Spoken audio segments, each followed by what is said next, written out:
Hey guys, it is Monday here in West Virginia, and it is time for us to do a Mopar Monday. And yes, I do have something new to crack open for you guys. It is a beautiful hitch and tow set from Greenlight. It's actually from the Greenlight Hollywood series, and it's the latest set for graveyard cars.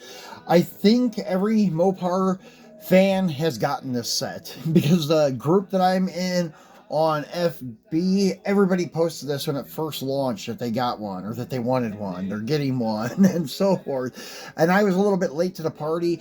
I finally ordered one last week, and that is this set here that has the 67 Dodge D200, a 69 Plymouth GTX with the flatbed trailer. And once again, it's from that television show Graveyard Carz, the Mopar guys.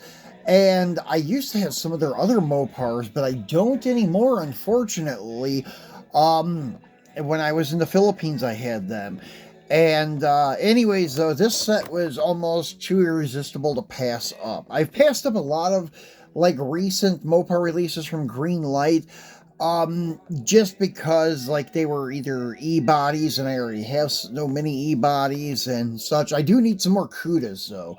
I think I am going to start picking up some Cudas from Greenlight pretty soon, because I do need to build up my Cuda stable, or should I say aquarium, since they're barracuda, the fish. But anyways, this set is very beautiful. I've already cut it open and had it out and looked at it. There's only one bad thing about mine in particular. I'll show you once I open it. So this is Series 13. It has 3 of them in the series, and this is the best set in my opinion. Thelma and Louise, they had a 67 Ford F-250 hauling their 66 Ford Thunderbird with an enclosed trailer. Then they had True Romance, the 72 Chevy C30 with the 74 Cadillac Eldorado convertible and the heavy-duty car hauler. I don't know if that would have been a flatbed or what it would have been. But anyways, this set by far is my favorite of the group. And I think most would agree that it's probably the best from the set. And another thing about the Greenlight trailers, they're the best on the market. And you cannot find any more accurate than theirs for the money. Now, there may be a few of them out there that are more money. I had to turn in the television, sorry. Yeah, there's some out there probably that are more expensive that are just as nice. But when it comes to like this price range and comparing to what we have out there, the ones from M2, the ones from Johnny Lightning and Auto World, they're nothing compared to these. These guys nailed it with their trailers. Usually I don't praise Greenlight a whole lot in recent years, but their trailers are great. Even if they do have crooked axles every now and then, still yet you can't beat their trailers. So anyways, we're gonna get this guy opened, and as I said, I've already kind of cut it open. I cut her along the one seam here, and we'll just pull out the whole insert and lay it down right there. And there is a little cover, kind of helps hold everything in place right there. And then we will get every piece out and then go over them. So there is our truck. There is the trailer, and here is the GTX.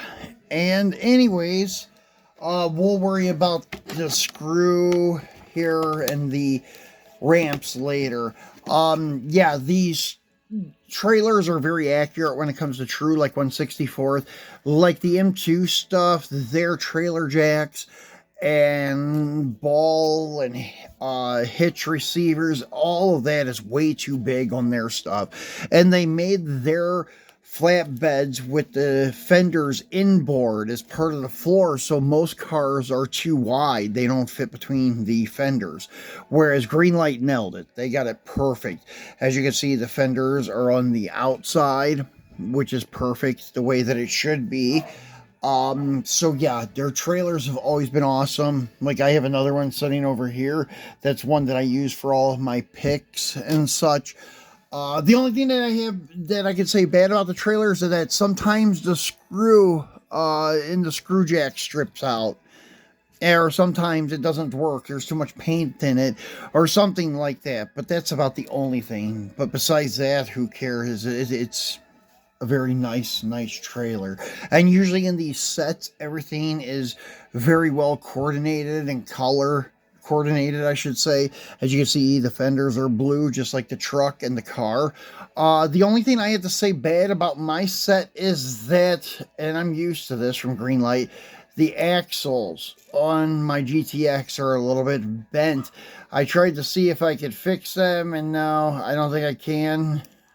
I'm going to have to pull them all the way off and either try to straighten the axle or put a new axle on it. But I'm not going to worry about it that much because I don't really sit there and play with them too much. It's just sometimes getting the wheels to set properly, like when taking pictures, sometimes I forget which ones have bent axles and I have to retake the picture because the wheel is like, I don't know, I don't even know how to explain it to really, but it just looks off. So I have to put the wheel in the right position so it's not at that bent point, so it looks good and such. And these cars from Greenlight, this model in particular, always looked like the rear axle sets a little bit too far backwards. Like there's too much space between the front of the wheel opening and the tire. Even when they use the oversized tires that are really thick, wide, they still looked like that. But with the right size tire, excuse me, they actually look a little bit better. So, but this casting is a really cool casting. And popping the hood, it looks like a 440 4-barrel car or 383 car, I'm not sure. It doesn't say on the package either, it just says 1969 Plymouth GTX. But this is like the B5 blue color with the black top and black rockers and silver wheel molding and rocker molding. Not really rocker molding, it's just a molding to separate the rocker from the rest of the body where they put the black accents. Grills nicely done on your Plymouth on the hood. And once again, under the hood looks nice because the inner fenders and such are definitely designed just like that on real Mopars. So it looks suiting. And the detail with the emblems, marker lights and such, everything's there. It's a nice looking car. Nice undercarriage detail and no number here telling you like it's limited edition, nothing like that. But who cares? It's a nice set to have in the collection. Then you had your 67 Dodge D200, and it's the long wheelbase one, and it's beautiful. They nailed it with their 60s D100s and D200s, long wheelbase and short wheelbase trucks. They're beautiful. I wish they would do one in 4-wheel drive. That way we'd have a 4-wheel drive platform. That would be kind of cool. But their other one that they did for the 80s into the early 90s is not nice. The rear wheel, it actually sets too far back. There's too much space between the cab and the front of the wheel opening and not enough space between the bumper and the rear part of the opening. It's like they put the wheel opening in the wrong place. The length of the truck overall that they have, I think, is right, but the wheel opening's in the wrong place. But this one, however, they nailed it. It's perfect. Really like this truck. I prefer the short wheelbase ones. I got a few of them. But this one is nice too with the long wheelbase, and it's got matching style wheels. They both have Magnum 500s, but it seems like the truck probably has like a set of 17s or something like that, whereas the car probably has 14s, maybe 15s, the biggest from the factory. But the truck looks like it would be running like 17s or something, but it looks good. And then it has some like stripes that are like double pinstripes, kind of unique. Looks pretty good. Dodge highlighted on the tailgate. Grill is nicely done. Under the hood is nicely done. And so forth. And then once again, they're awesome trailers. They do. Now, this is a little different than before. Maybe it's not. I think it's metal. This is like a plastic insert. The laminated plastic piece is an insert here, but the whole structure of the trailer is metal. The fenders are plastic, and the insert is plastic, but the whole frame itself is metal. And once again, they are perfect. They can fit pretty much every single car, like the width wise, that you can think of. Like for example, here's a big fat 57 Suburban from Jada, and it fits perfectly between the fenders the way it should be. But the ones from M2 are not like that. That's the one thing bad about it. That's why a lot of times, like when you look in the cases, you think the car is breaking loose, but it's actually from the trailer, and it's actually not. They actually have to stagger them like where they're like this, so they'll clear the fender.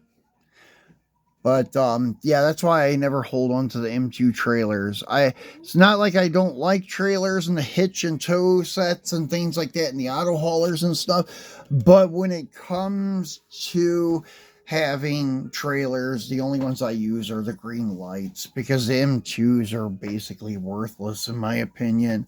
But the Greenlight ones are great. I'm thinking about ordering a gooseneck from Greenlight to have where it hauls 2 cars for some of my dualies to do some photo shoots with it. So anyways, guys, thanks for watching. That's it for our Mopar Monday today, and we will be back again on maybe Wednesday for a Wagon Wednesday. I have to see what we have in stock. But if not, the latest we'll be back is Friday for our Free Friday. So thanks for watching, guys, and we'll talk to you soon.